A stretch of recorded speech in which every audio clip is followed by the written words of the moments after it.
Hola, muy buenos días a todas y todos. Un saludo a los que nos siguen vía remota. Mi nombre es Ana Gabriela Villanueva Huerta y soy coordinadora general de gestión integral de riesgos de desastres, adscrita a la Subsecretaría de Ordenamiento Territorial Agrario de la SEDATU. Y bueno, he tenido el privilegio de trabajar de la mano de la doctora Edna Vega, subsecretaria de Ordenamiento Territorial, las actividades respecto a la coordinación, seguimiento y verificación de uno de los programas, desde mi punto de vista, más sensibles y más complejos y completos de este gobierno, el Programa Nacional de Reconstrucción, y del cual les voy a platicar un poquito más a continuación. Listo. El Programa Nacional de Reconstrucción es uno de los programas prioritarios de este gobierno de México, que justo surgió para atender con enfoque de derechos humanos a las personas y comunidades afectadas por los sismos de septiembre de 2017 y febrero de 2018 en el centro y sur del país. Este programa implementó acciones de reconstrucción, rehabilitación, acondicionamiento, reparación y restauración a través de 4 dependencias. Nosotros le denominamos sectores, que es educación, salud, vivienda y recuperación del patrimonio cultural. Les quiero comentar un poquito de los antecedentes de este programa y cómo fue que se impulsó este proceso de reconstrucción. Durante la etapa de transición, el equipo responsable para la reconstrucción por los sismos de 2017 y 2018 se enfrentó a una de las dificultades más complejas: no contar con una información o con un censo preciso que nos hablara sobre los daños que habían causado los sismos. Había un proceso desordenado, en algunos casos problemas administrativos graves, y a casi un año de la ocurrencia del fenómeno natural, todavía no había claridad y no era posible definir los daños ni cuantificarlos desde la administración anterior. Un dato importante, y que cuando se realizó este proceso de transición que brincó mucho, digamos, al equipo en su momento encabezado por el subsecretario David Cervantes, fue que la SEDATU había informado para agosto de 2018 que ya se había alcanzado una cobertura del 97.6% en la entrega de tarjetas de ayuda a través de Bansefi, lo que nosotros ahora reconocemos como el Exfonden, en donde se detonaba el fenómeno natural, se hacía una evaluación, un levantamiento de daños y se asistía a territorio a entregar estas tarjetas con unos montos preestablecidos dependiendo del tipo de daño, si era menor, parcial o total. Sin embargo, cuando inicia, insisto, este proceso de transición, se identifica que miles de viviendas y de infraestructura todavía no había recibido la atención efectiva y ya habían transcurrido 14 meses de los sismos. Ante esta situación, se tomó la decisión de volver al territorio afectado, uno, para verificar el estatus, saber qué se había hecho, pero sobre todo qué faltaba por hacer. Se realizaron nuevas visitas a las familias con viviendas afectadas, se hacen recorridos en comunidades que no habían sido visitados, encontrando un gran número de afectaciones en escuelas, centros de salud, iglesias y otros inmuebles del patrimonio cultural. Algo muy importante y en lo que quiero hacer especial énfasis fue este trabajo en territorio. Eh, Al inicio de lo que se conoce posteriormente como el Programa Nacional de Reconstrucción, que el presidente de México, Andrés Manuel López Obrador, comentó en la ciudad de Ixtepec, Juchitán, Oaxaca, y encomendó esta tarea histórica al gobierno de México de atender a las comunidades y personas afectadas por los sismos. El trabajo en territorio fue fundamental y fue el factor clave para alcanzar el éxito del programa. Colocar a las personas en el centro de este problema, no solo como una parte metodológica, sino también como una responsabilidad constitucional y una obligación del Estado. Uno de los principales retos, como les decía, fue construir este censo y también se empezaron a sentar las bases de lo que iba a ser una coordinación interinstitucional, coordinaciones con las entidades que habían sufrido daños por los sismos, y este trabajo territorial logró permear en las entidades afectadas, y las comunidades al día de hoy han agradecido la presencia de servidores públicos a lo largo de las zonas. Cuando hablo del sentido de priorizar, también nos enfocamos en las localidades con mayor concentración de daños, zonas con mayor grado de marginación y con población mayoritariamente indígena y con altos índices de violencia. Quiero también comentarles que, bueno, fue un cambio fundamental de todo un proceso de atención. Era la primera vez que el gobierno hacía algo así, y los lineamientos básicos de lo que posteriormente se convirtió en el Programa Nacional de Reconstrucción tomaron algún par de meses desde la Secretaría de Desarrollo Agrario, Territorial y Urbano, para después encontrarnos con la Comisión Intersecretarial para la Reconstrucción, este espacio de coordinación interinstitucional que en 2019 se publica como un decreto en el Diario Oficial de la Federación, que nos permitía a los distintos actores involucrados en este proceso de reconstrucción construir con sinergias todo lo que posteriormente se venía como el gran reto de la reconstrucción a nivel nacional. La Comisión Intersecretarial para la Reconstrucción está encabezada por la Secretaría de Desarrollo Agrario, Territorial y Urbano, la Subsecretaría de Ordenamiento Territorial y Agrario, que inició con el arquitecto David Cervantes y posteriormente con la doctora Edna Vega, y se realiza la operación a través de la Coordinación General de Gestión Integral de Riesgos de Desastres, que tengo el honor de encabezar. Asimismo, la coordinación, o la CIR en adelante, tuvo la exigencia y la puntualidad de sesionar al menos 2 veces de manera bimestral cada año. Y algo también muy importante es que logramos establecer el sistema de información para la reconstrucción, este espacio de rendición de cuentas, del que más adelantito también les platicaré, para que la comunidad o sectores público o privado pudieran acceder a la información en tiempo real durante todas las etapas del proceso de reconstrucción.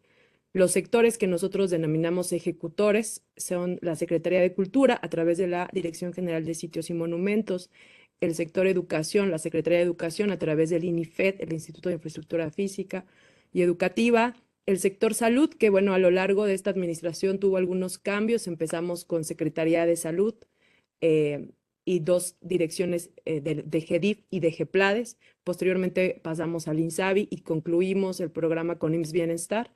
Y para el sector vivienda a través de la Comisión Nacional de Vivienda. ¿Cómo fue este proceso de reconstrucción desde, de la mano de la coordinación que encabeza la Subsecretaría de Desarrollo Agrario, Territorial y Urbano? Estos sectores o estos 4 ejecutores, iniciamos con vivienda de la mano de CONAVI. Se otorgaron subsidios al 100% a las personas que tenían daños en su vivienda, con una asistencia técnica para este proceso de reconstrucción. Fue un trabajo en territorio, insisto, de la mano de las personas afectadas, de las familias afectadas, con esta entrega directa. Se asistía con personal operativo de la Comisión Nacional de Vivienda, la asistencia técnica a las viviendas para hacer un levantamiento de daños, definir la solución. Se hace un levantamiento de cédulas de información socioeconómica, se firma una carta compromiso con los beneficiarios, una ficha técnica para determinar el tipo y el monto de intervención y posteriormente un control y seguimiento. Pero algo fundamental para el sector vivienda fue que las personas que tuvieron los daños en sus familias fueron quienes administraron el recurso a lo largo del programa, bueno, a lo largo de la reconstrucción de sus viviendas. se tomaron en consideración las necesidades de cada una de ellas. Puedo hablar de un proceso prácticamente personalizado en cada una de las entidades en donde se atendió el sector de vivienda.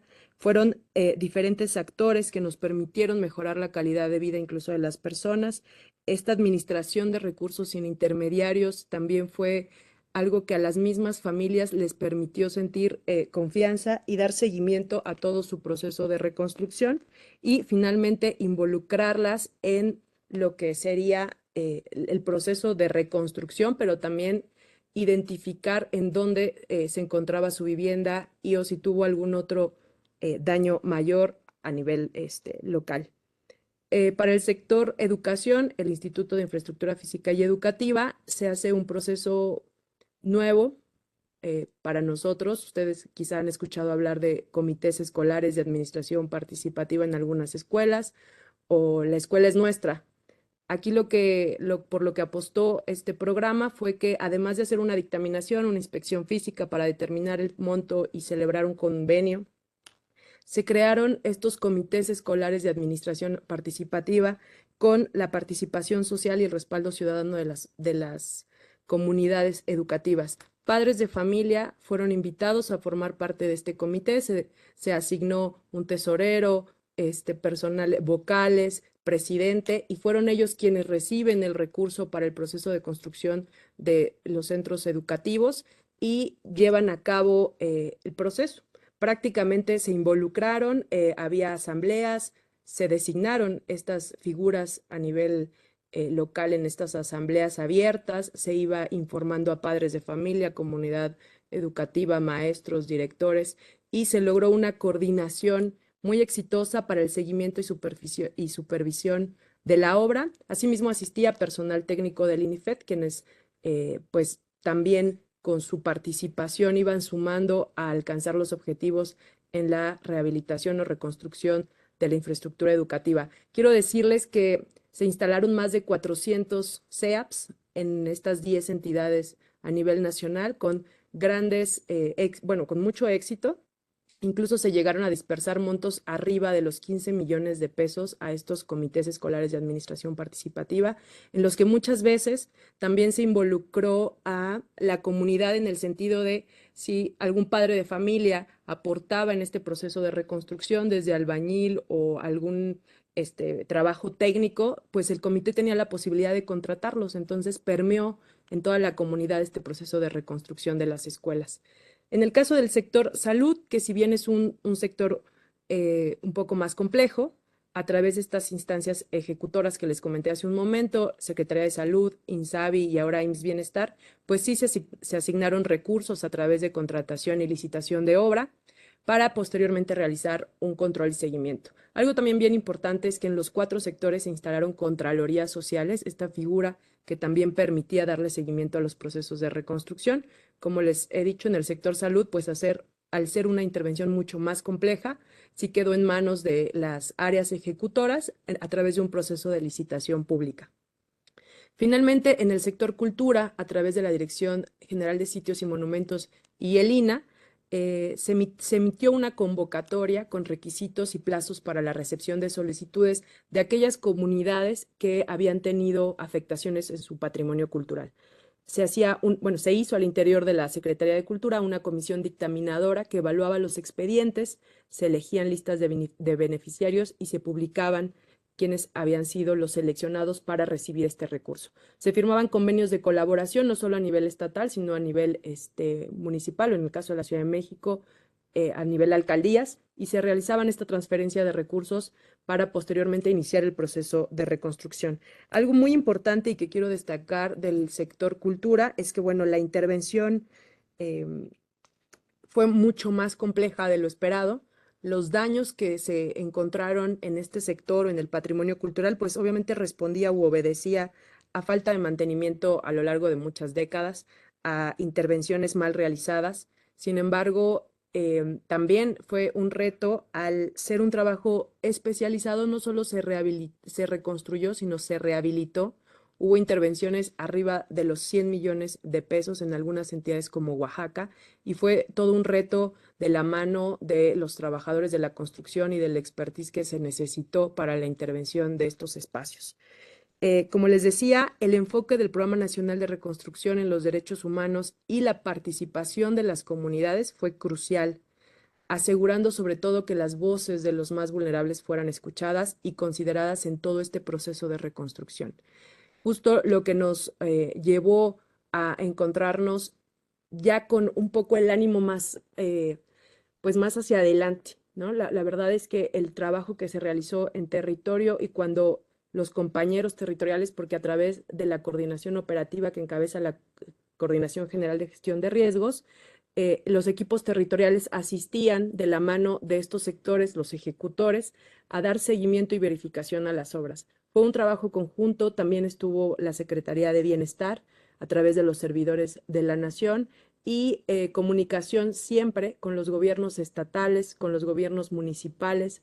Esto yo creo que fue un hito que marcó un hito en el proceso de reconstrucción a nivel nacional y que incluso a nivel internacional tenemos el reconocimiento porque es la primera vez que un gobierno toma la responsabilidad de todo un proceso de reconstrucción con 4 dependencias. Organizar a 4 dependencias no fue una tarea sencilla, el gobierno no estaba hecho para trabajar así, por lo que sí encontramos en algunos momentos dificultades incluso normativas, dificultades incluso en términos de comunicación, en términos de visión, de incluso tomas de decisiones de los servidores públicos.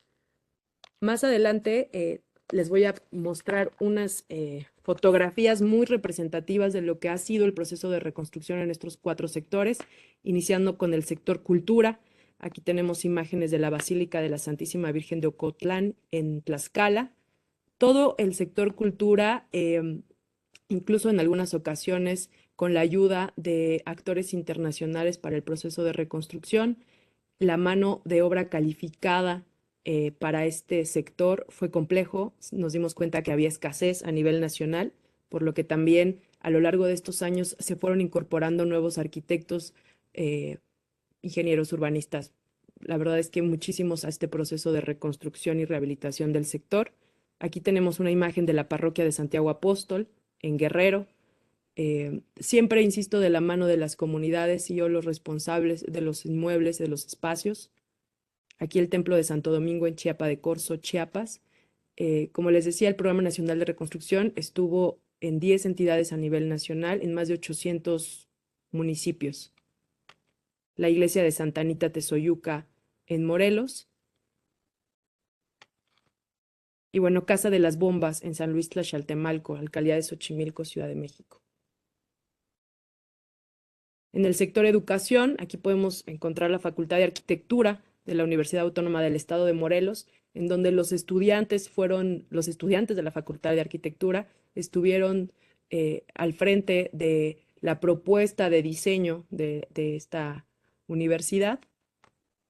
Aquí tenemos también el Centro de Educación Indígena en Mogoñé Viejo, Oaxaca. Aquí les comento de manera muy particular, asistimos con la subsecretaria, la doctora Edna, ya que el comité escolar logró tener pues una reducción en los costos de la intervención del plantel y al final se quedó con una bolsa de recursos que administraron para mejoras de material inmobiliario en el Centro de Educación Indígena para los pequeños de 1 a 3 años.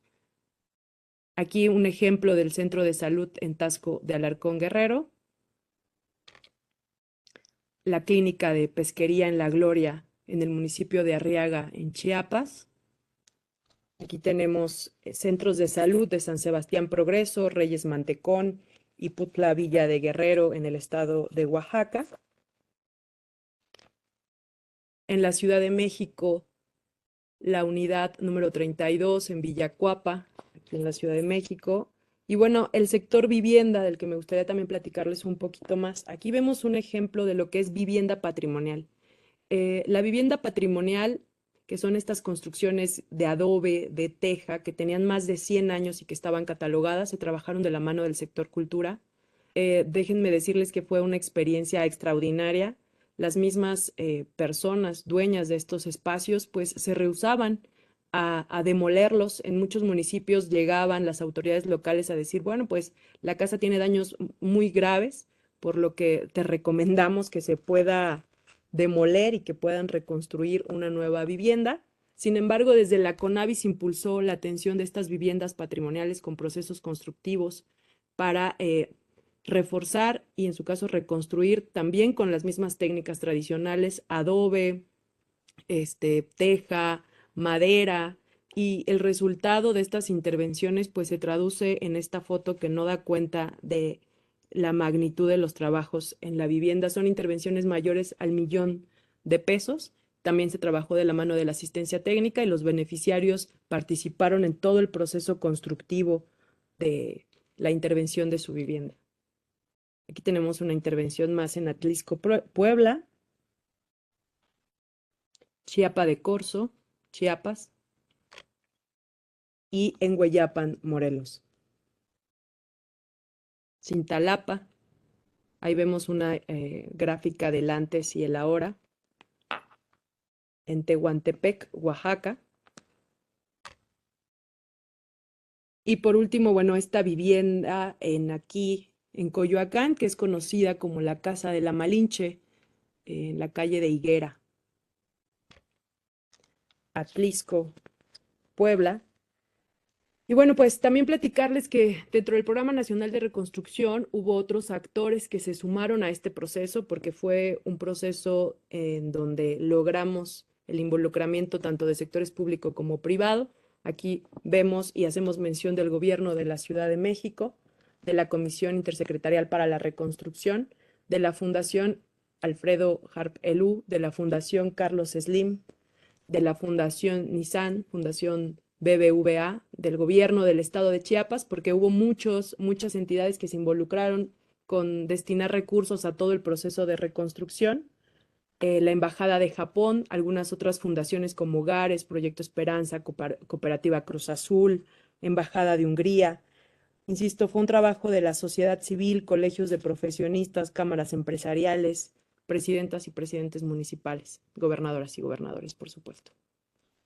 Y bueno, aquí quiero hacer y enfocar mi explicación a lo que significó la gestión integral de riesgos de desastres en el Programa Nacional de Reconstrucción. Nosotros desde la Coordinación General establecimos mesas técnicas con los equipos territoriales y con la Dirección de Riesgos para distinguir y tener un diagnóstico de lo que encontrábamos en territorio. ¿Cuáles fueron estos tres grandes temas dentro del diagnóstico del Programa Nacional de Reconstrucción y de las comunidades que visitábamos? Pues procesos constructivos, que encontramos ausencia o falta de proyectos y de mantenimiento en los inmuebles, malos procesos constructivos, materiales, mano de obra. En cuanto al entorno, pues no solamente había sido el sismo, sino también riesgos geológicos que se cruzaron con el sismo, deslizamientos, vientos, suelos inestables y movimiento de laderas, riesgos hidrometeorológicos, inundaciones, algunos huracanes. Ya comentaban hace un momento de lo que fue Ingrid y Manuel en Guerrero y lo que significó ese fenómeno natural, y vuelve a incidir un sismo. Riesgos químicos, fugas, líneas de alta tensión, gasoductos. Y por último, el tema de la política pública, esta falta de asistencia técnica, de supervisión, pero sobre todo la carencia de un enfoque preventivo en las entidades y en el número de daños que nos encontramos. ¿Cuál fue la visión que en su momento el arquitecto David Cervantes planeó y puso sobre la mesa técnica? Pues que se tenía que trabajar con seguridad estructural y física del entorno que rodeaba el inmueble, con tres estrategias muy importantes: la aplicación de normas, técnicas e instrumentos de planeación, la elaboración de materiales y talleres técnicos accesibles y ágiles también para las comunidades, planes de gestión integral de riesgos con los 3 niveles de gobiernos y personas afectadas. De momento nos dimos cuenta que tanto el municipio como el estado, pues cada quien atendía de manera aleatoria o de manera diferente el proceso de reconstrucción. ¿Y cuáles fueron los logros que nos encontramos? Normas técnicas complementarias con los gobiernos estatales de Chiapas y Oaxaca, criterios técnicos que asentamos desde la coordinación operativa para el Programa Nacional de Reconstrucción hacia una gestión integral de riesgo, recomendaciones de nuevas obras o intervenciones de la mano de la Comisión Nacional de Vivienda. Si había momentos complejos para la toma de decisiones, trabajábamos de la mano en estas mesas técnicas con las arquitectas, arquitectos, ingenieras, ingenieros de la Comisión Nacional de Vivienda. Una guía técnica sobre la rehabilitación sísmica de la infraestructura física y educativa de la mano del INIFED. Una guía básica de autoconstrucción para una vivienda segura, también con el apoyo de Senapred. Capacitaciones, asesores técnicos de CONAVI y de la mano de la Secretaría de Cultura. Estos asesores técnicos que eran quienes estaban tan cercanos con las familias afectadas de su vivienda, también nos permitió ir manejando un diálogo y empezar a platicar con estas comunidades y familias todo lo que es riesgos de desastres, ¿no? Así lo manejábamos. Estudios técnicos especializados en 122 sitios con mayor concentración de acciones de reconstrucción para las entidades más afectadas como fueron Oaxaca, Chiapas y Guerrero. Estudios y proyectos ejecutivos para obras de mitigación en Morelos, en Oaxaca, en Chiapas, Veracruz y Estado de México. Si bien se atendía el proceso de reconstrucción, también nos dimos cuenta que era importante establecer estas medidas de mitigación y se trabajaron igual de la mano de cada uno de los sectores. Y por último, la promoción de construcción de obras de mitigación con un enfoque planificado y de participación comunitaria. Todo esto para lograr permear en las comunidades la importancia de esta visión de seguridad post-desastre. Algo que también hicimos, pero me regreso un poquito, pues fue la revisión de reglamentos de construcción. Hace ratito hablaban justo del reglamento de Acapulco, participamos ahí en unas mesas técnicas. Comunicar la prevención del riesgo entre funcionarios públicos, personas y comunidades también nos permitió avanzar en los objetivos del programa. Todo esto fortaleció la educación y la conciencia pública para construir una cultura de la resiliencia. Fue un trabajo complejo, pero que, insisto, podemos levantar la mano y decir se logró a través del Programa Nacional de Reconstrucción.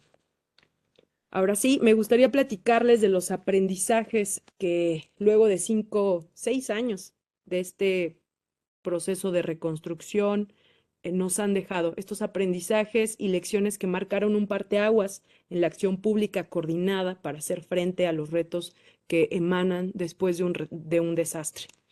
La responsabilidad del Estado con el involucramiento de los 3 órdenes de gobierno. Como les decía al inicio, se marcó un hito en la forma de atención, atender de manera integral y la importancia de crear sinergias entre los distintos actores y la toma de decisiones para poder direccionar la aplicación de los recursos. El enfoque de derechos humanos para garantizar que todas las acciones sean justas y equitativas para los afectados. Este aprendizaje subraya la importancia de integrar la perspectiva de género, de derechos humanos, asegurar que las voces de los más vulnerables fueran escuchadas y consideradas, y sobre todo también, ya nos platicaba el titular de Senapred, de todas las etapas de la GIRD, ¿no? De cómo empezar a involucrar a las comunidades en la gestión integral de riesgos de desastres. El enfoque integral para la reconstrucción en México, como les decía, el gobierno no estaba hecho para trabajar de esta manera coordinada. Han sido esfuerzos desde distintos ámbitos para lograr este proceso de reconstrucción. La visión de gestión integral de riesgos en la planeación y desarrollo de las localidades afectadas, con la participación de la asistencia técnica, de los servidores públicos en territorio, que nos permitieran tener datos precisos actualizados, planificar y mitigar de manera efectiva, recopilar y sistematizar información técnica fue esencial para todo el proceso de planeación y ejecución del programa. La coordinación interinstitucional que les he venido mencionando desde el inicio de la intervención para evitar también duplicidades, ¿no? Y generar ahorros en la forma de atención. La creación de la CIR y las coordinaciones estatales permitieron una colaboración efectiva, alineando los esfuerzos y recursos para una respuesta eficiente y efectiva. Algo también muy importante y en lo que quiero hacer especial énfasis fue en el respeto a la cosmovisión de las comunidades, con servidores públicos incluso que hablaban lengua materna en las comunidades con mayores daños de Chiapas, de Oaxaca, de Guerrero. Esto nos permitió también generar lazos de confianza con la comunidad. Nosotros llegábamos como gobierno de México a trabajar, a rehabilitar, a reconstruir. Sin embargo, era sumamente importante involucrar sus necesidades en este proceso de reconstrucción, escucharlos y que sean parte del éxito del programa. La transparencia y rendición de cuentas fue crucial para mantener la confianza, insisto, la confianza pública y asegurar el uso adecuado de los recursos. Este sistema de información para la reconstrucción, que ustedes lo pueden consultar en la página Reconstruyendo Esperanza, les permite revisar a nivel nacional las acciones que se realizaron en cada una de las 10 entidades con numeralia, número de recursos, intervenciones desde 2019 hasta 2024. El seguimiento continuo, la publicación de informes, refuerza la gobernanza del riesgo de desastres mediante la participación informada. No tienen idea del número de reportes que se generan desde la Comisión Intersecretarial para la Reconstrucción y desde el Sistema de Información para la Reconstrucción, para poder dar cuenta de cómo se han ido ejecutando los recursos. Y por último, también ya les hablaba de las sinergias entre las dependencias y entidades de la Administración Pública Federal. El gobierno no estaba hecho para trabajar así. Fue un reto lograr la coordinación de 4 dependencias federales, de lograr incluso sentarse en una mesa a debatir, a proponer, a ejecutar, a ser sensibles ante las necesidades de las comunidades, pero sobre todo involucrar a la comunidad en este proceso de reconstrucción para transitar a la resiliencia a nivel nacional. Hasta aquí mi intervención. Y bueno, por último, muy rápido, decirles datos de cómo está cerrando el Programa Nacional de Reconstrucción de 2019 a 2024. Nosotros tenemos más de 71,000 acciones con una inversión superior a los 33,000 millones de pesos en estas 10 entidades a nivel nacional, 890 municipios. Aquí en el mapa se ve muy gráfico como en Hidalgo, Veracruz, Tlaxcala, Puebla, Chiapas, Oaxaca, por supuesto se ve cuáles fueron las entidades con mayor número de afectaciones: Morelos, Guerrero, Estado de México y Ciudad de México. Actualmente tenemos por iniciar 208 acciones, 591 en proceso y más de 70,000 acciones concluidas de estos 4 sectores que les platicaba: vivienda, educación, cultura y salud. Todavía estamos por terminar, estaremos finalizando pues entre noviembre y diciembre, ya son cada vez menos las intervenciones del Programa Nacional de Reconstrucción y se acaba y nos deja grandes experiencias a todos los servidores públicos que fuimos parte de este programa prioritario y de uno de los más sensibles del Gobierno de México. Muchas gracias.